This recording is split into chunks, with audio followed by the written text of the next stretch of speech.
ఈరోజే మంగళవారం. వారంలో ఒక్కో రోజు ఒక్కో దేవుడికి కేటాయించబడింది.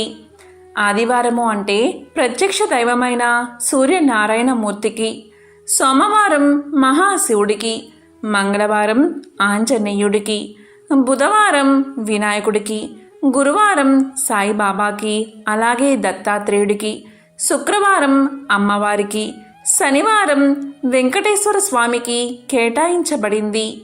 మంగళవారము అంటే ఆంజనేయుడికి ఎంతో ప్రీతికరం.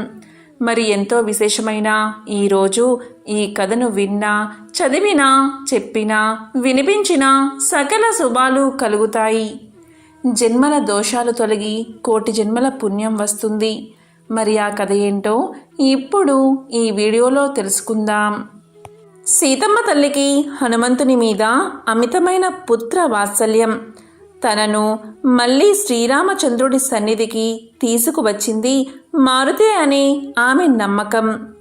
ఆ సంజీవరాముడు లేకపోతే తన దుర్గతికి నిష్కృతి ఉండేది కాదు అని అనుకునేది సీతాదేవి. ఇప్పుడు సీతాదేవి అయోధ్య నగరానికి మహారాణి.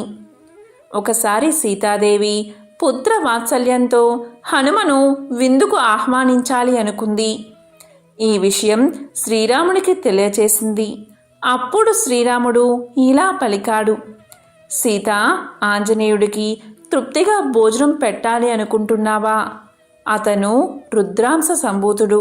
బాగా ఆలోచించి ఏర్పాట్లు చేసుకో అని హెచ్చరించాడు.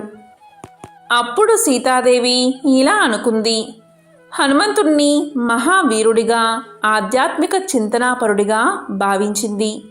కానీ రుద్రాంశ సంభూతుడు అనే విషయాన్ని మర్చిపోయింది.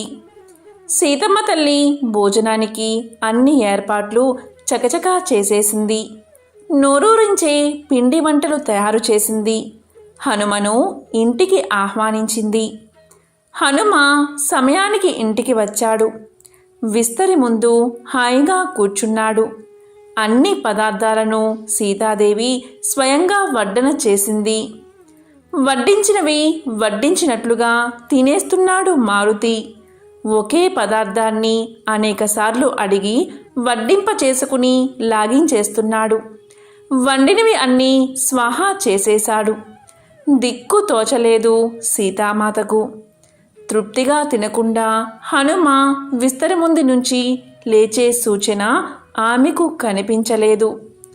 అప్పుడు ఆమెకు తన భర్త హనుమంతుడు రుద్రావతారమని చెప్పిన సంగతి గుర్తుకు వచ్చింది. వెంటనే సీతాదేవి మనసులో శ్రీరాముణ్ణి ధ్యానించి నమస్కారం చేసుకుంది. తరువాత ఆమె హనుమంతుడి వెనకాల నిలబడి శివ పంచాక్షరి మంత్రాన్ని, అంటే ఓం నమశివాయ, ఓం నమశివాయ అని జపిస్తూ శివుణ్ణి కాసేపు ధ్యానించింది.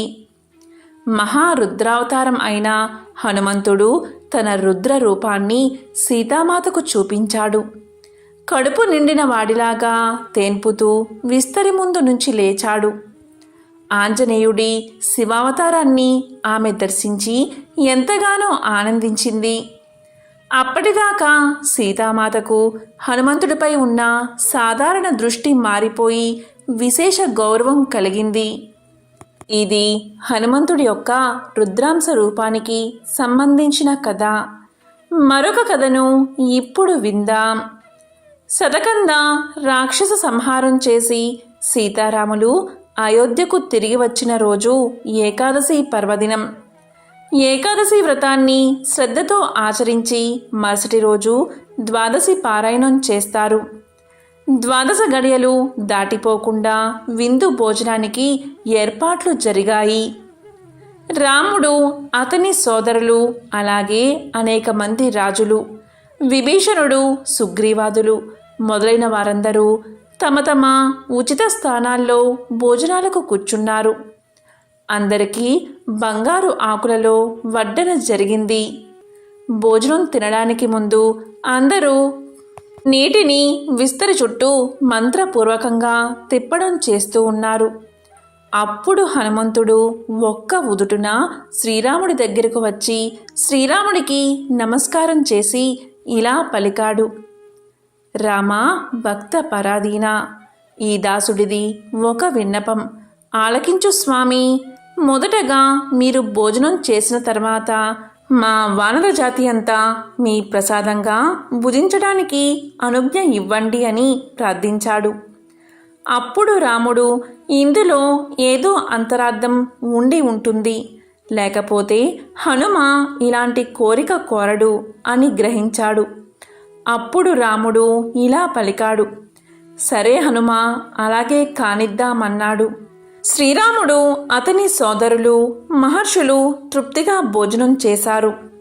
అప్పుడు హనుమంతుడు శ్రీరాముడి బంగారు విస్తరిలో తినగా మిగిలిన పదార్థాలతో ఒక ముద్దను ఒక గిన్నెలో ఉంచుకుని దాన్ని దగ్గరలో ఉన్న ఒక అవిసె చెట్టు దగ్గరకు చేరుకుని అవిసె చెట్టు కింద ఉంచాడు. అవిసె బూరను కోసి ఒక చోట చేర్చాడు. ఇప్పుడు హనుమంతుడు ఏం చేస్తాడా అని అందరూ చాలా కుతూహలంతో ఎదురు చూస్తూ ఉన్నారు. అప్పుడు హనుమ సుగ్రీవాది వానర వీరులందరినీ తన దగ్గరకు రమ్మని ఆహ్వానించాడు. వారందరూ పరిగెత్తుకుంటూ హనుమ వద్దకు చేరుకున్నారు. అప్పుడు హనుమ శ్రీరాముడి ప్రసాదం అని చెప్పి ఆ గిన్నెలోని దానిని ఒక ముద్దగా చేసి దానితో పాటు అవిసె పువ్వును ఒక్కొక్క వానుడి చేతిలో పెట్టాడు. దానిని రామార్పణమని అనుకుంటూ కళ్ళకు అద్దుకుని ప్రసాదంగా స్వీకరించమన్నాడు. అందరూ హనుమ చెప్పినట్లే చేశారు. అందరూ తిన్న తర్వాత మారుతి తాను కూడా దాన్ని అవిసె పువ్వుతో సహా ప్రసాదంగా కళ్ళకు అద్దుకుని తిన్నాడు. ఇంత కాస్త ప్రసాదమే, ఆ కాస్త అవిసె పువ్వులే అవ్యయంగా సరిపోయాయి. వాండ్రులందరికీ సరిపోయాయి. అప్పుడు శ్రీరాముడు హనుమంతుడి వద్దకు వెళ్ళి ఇలా పలికాడు. హనుమా, నువ్వు చేసిన ఈ పని వల్ల ద్వాదశి పారాయణ సమగ్రంగా సంతృప్తిగా సంపూర్ణమైంది. ద్వాదశి వ్రతానికి గొప్ప సార్థకత లభించింది. కనుక ఇప్పట్నుంచి ప్రతి నెలలో వచ్చే 2 ద్వాదశ తిథుల్లో ఈ అవిసె వృక్షానికి చెందిన పువ్వులను, కాయలను, పత్రాలను భోజన పదార్థాలుగా ఉపయోగించిన వారికి సకల సంతోషాలు కలుగుతాయి. వారందరూ నాకు అత్యంత ఆత్మీయులు అవుతారు అని వరాన్ని ప్రసాదించాడు శ్రీరాముడు. అప్పట్నుండి అవిసె చెట్టు విష్ణు ప్రీతికరమైనదిగా భావిస్తారు. దాని ఆకులు, కాయలు, పూలను భక్తితో ద్వాదశి రోజు భుజిస్తారు. పూర్వం కుంభకర్ణుడికి శివుడి అనుగ్రహం వల్ల సకుంభ, నికుంభ అనే 2 కొడుకులు కలిగారు. వాళ్ళిద్దరూ తండ్రి కంటే భయంకరమైన వారు. వాళ్ళంటే లోకాలన్నీ గజగజ వణికిపోతూ ఉండేవి. కుంభకర్ణుడు వీరిద్దరికీ సముద్రుణ్ణి భయపెట్టి సముద్రం మధ్యలో జయాద్వీపం అనే నగరాన్ని నిర్మించాడు. సకుంభుణ్ణి దీనికి రాజుగా చేశాడు. నికుంభుడు మాయ చేయడంలో దిట్ట. వీడిని అన్నకు తోడుగా ఉంచాడు. వీరిద్దరూ జయనగరంలో ఉంటూ లోకకంటకులై ఉన్నారు. ఒకరోజు వీళ్ళిద్దరూ సముద్ర తీరంలో దేవయాని అనే అపురూప సుందరిని చూసి మోహంలో పడ్డారు. తమని వరించమని వేడుకున్నారు. ఆమెకు వీళ్ళంటే అస్సలు ఇష్టం లేదు. వారిని అసహ్యించుకుంది. ఆమె ఇలా పలికింది. నేను రాక్షస గురువైన శుక్రాచార్యుల కుమార్తెను. నా పేరు దేవయాని. మీ సోదరి లాంటి దాన్ని. మీరు మదంతో నన్ను వేధిస్తున్నారు. కనుక మద గజాలుగా పుట్టండి అని శపించింది. అప్పుడు ఆ 2 రాక్షసులు ఆమె కాళ్ళ మీద పడి అనుగ్రహించమని వేడుకున్నారు.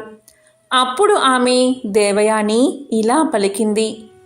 లెగండి, పులస్త్యుడు అనే మహర్షి కరుణ వల్ల మీకు శాప విమోచనం అవుతుంది అని తెలియజేసి అదృశ్యమైపోయింది. తరువాత రావణ వధ అనంతరం లంకా రాజ్యానికి విభీషణుడు పట్టాభిషిక్తుడైన సమయంలో వీరిద్దరూ ఏనుగులుగా ఉండడం వల్ల అక్కడికి వెళ్ళలేకపోయారు. రాముడి చేత యుద్ధంలో వధించబడే అవకాశం రాలేదు వీరిద్దరికీ. ఆ తరువాత పులస్త్య మహర్షి అనుగ్రహం వల్ల వీళ్ళిద్దరూ శాప విమోచనం పొందారు. మళ్ళీ పూర్వరూపాలను తిరిగి పొందినా వారికి బుద్ధి రాలేదు. మళ్ళీ లోకహింస చేయడం మొదలుపెట్టారు.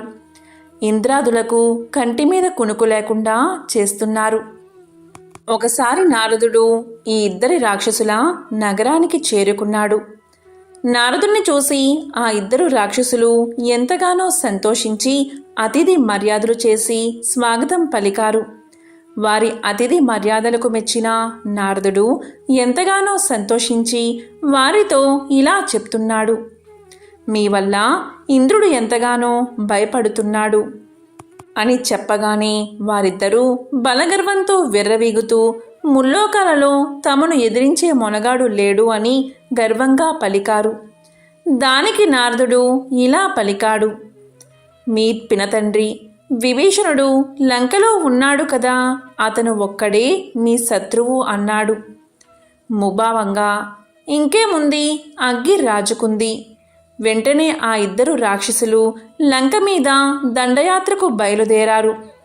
ఒక దూతను విభీషణుడి దగ్గరకు పంపించారు. దూత విభీషణుడి దగ్గరకు వెళ్ళి వారి మాటగా ఇలా చెప్పాడు. పులస్య బ్రహ్మ వంశం చాలా విశిష్టమైనది. ఆ వంశంలో పుట్టి ఒక సామాన్య మానవుడికి బంటుగా ఉంటున్నావు.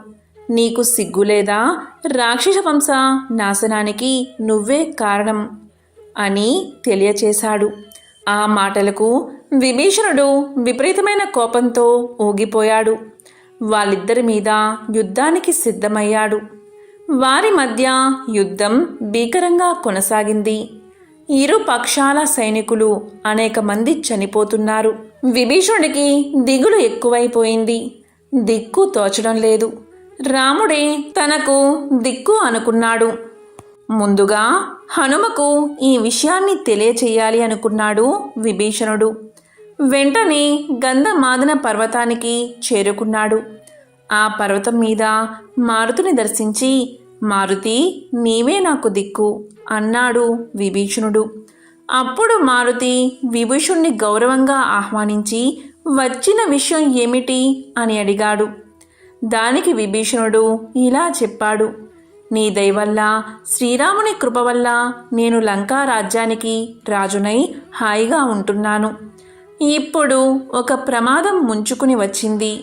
కుంభకర్ణుడి కొడుకులు నా మీద దాడి చేశారు.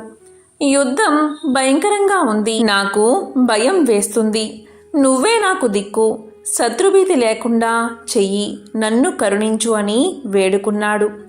అప్పుడు హనుమ ఇలా పలికాడు. ఓ రాక్షసరాజా విభీషణ, నువ్వేమీ భయపడకు. తక్షణమే మనిద్దరం అయోధ్యకు వెళ్ళి శ్రీరామచంద్ర ప్రభు యొక్క దర్శనం చేసుకుందాం.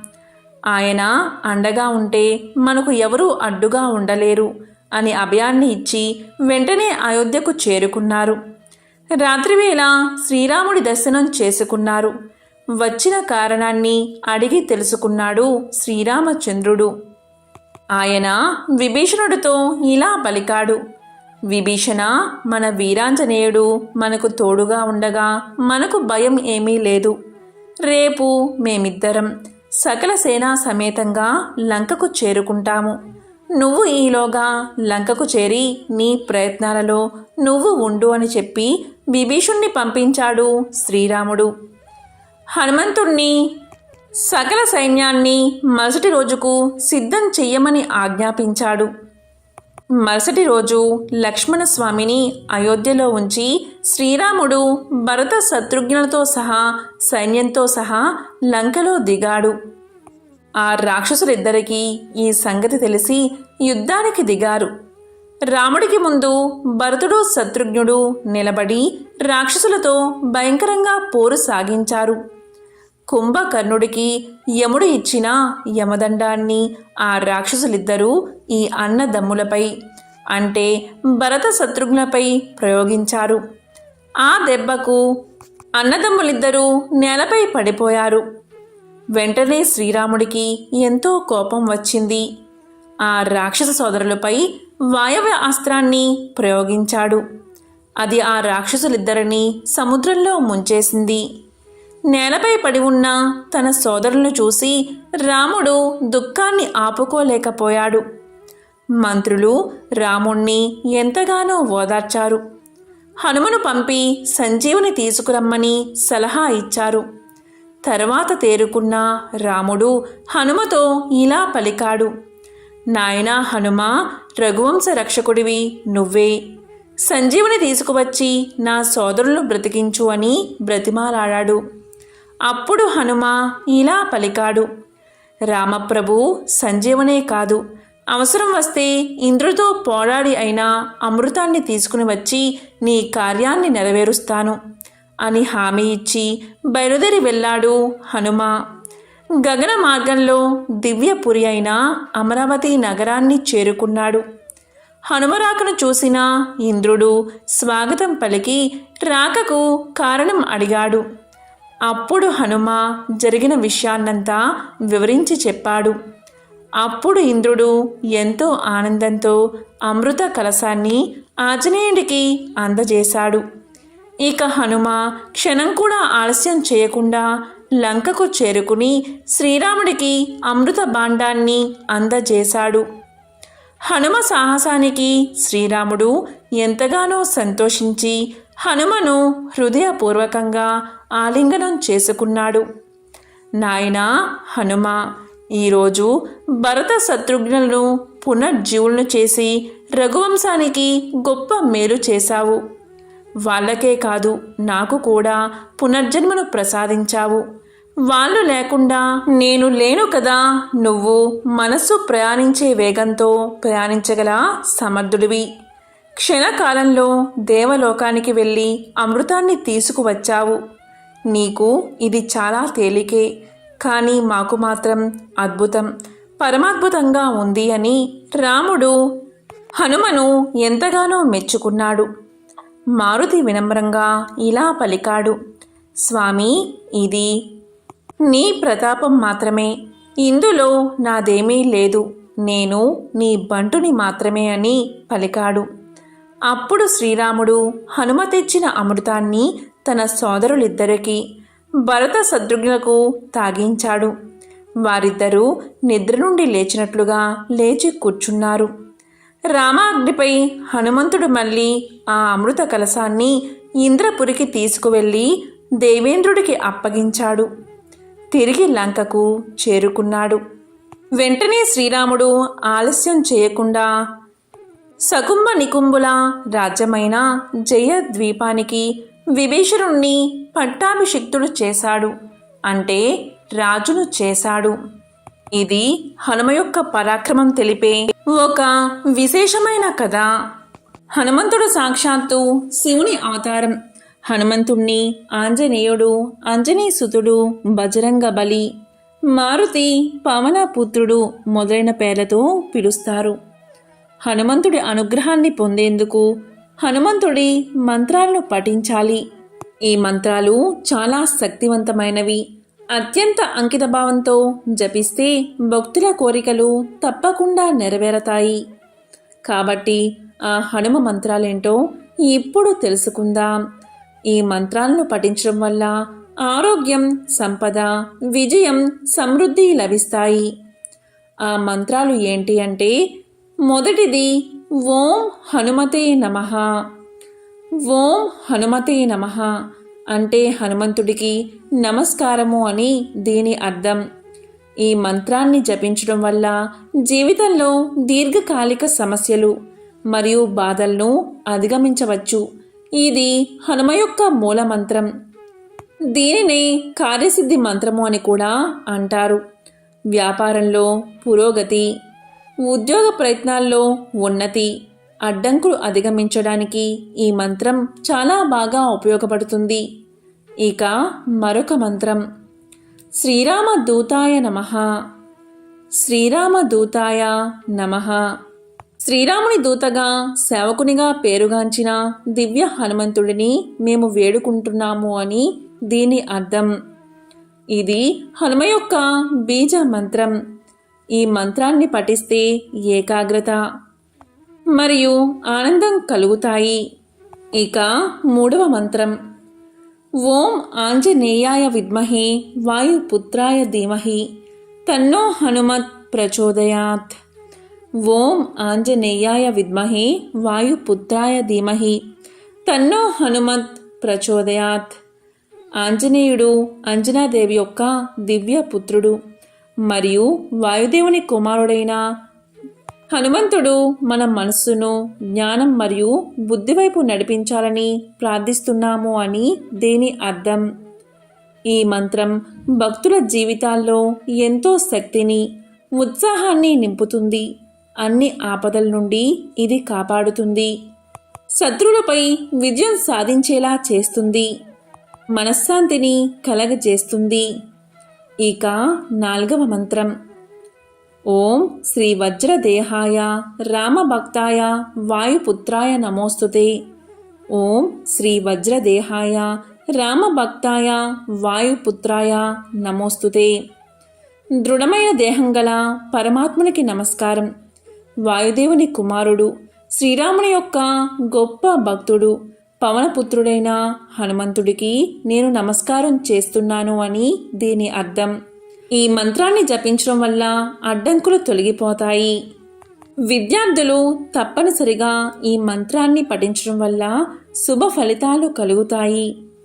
ఇక 5వది మనోజవం మారుత తుల్యవేగం జితేంద్రియం బుద్ధిమతాం వరిష్టం వాతాత్మజం వానరయూధ ముఖ్యం శ్రీరామదూతం శరణం ప్రపద్యే. మనోజవం మారుతతుల్యవేగం జితేంద్రియం బుద్ధిమతాం వరిష్టం వాతాత్మజం వానరయోధ ముఖ్యం శ్రీరామదూతం శరణం ప్రపద్యే.